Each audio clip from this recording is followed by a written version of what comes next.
Nagtipon-tipon sa Luneta sa Maynila ang mga galit sa korupsyon at nais mapanagot ang mga kurakot. Pero may mga realista na sinubukang pigilan ng mga otoridad dahil wala raw permit.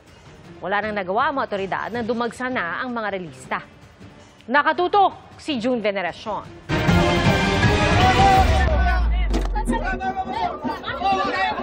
Walang pisikalan! Walang pisikalan! Hindi pa man nagsisimula ang rally sa Luneta, nagkatensyon agad ang mga pulis at ang mga rallyista.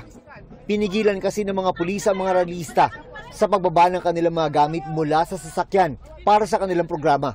Wala raw kasing permit mula sa National Parks Development Committee kaya hindi pwedeng maglagay ng entablado. Pakikiusapan tayo natin na huwag na nilang iset up yung kanilang entablado at lumipat sila sa Freedom Park sa Liwasan Bonifacio. Napakalawak nitong Rizal Park eh.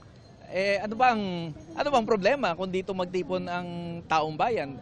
Nagawa naman natin ito ng mapayapa noong September 21. Bakit napakapraning naman nila ngayon? Ayun na!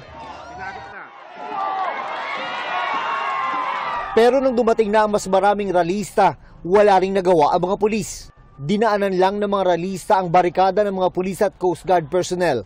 Hila-hila nila ang effigy ni Pangulong Bongbong Marcos at Vice President Sara Duterte.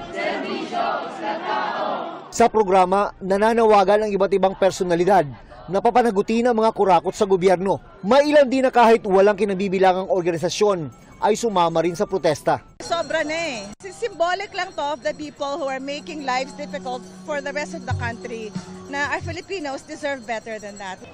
May nagsama rin ang kanilang anak. Para po yan sa kanila, no? Para sa future generation. No, alam po natin sila yung makikinabang at wala naman pong edad na pinipili para maging bahagi ng paglaban natin para sa pagbabago. Sa crowd estimate ng NCR Police Office, umabot sa 3,000 ang mga sumama sa rally sa Luneta. Pero sabi ng mga rally organizer, masyado raw mababa ang tansya ng PNP.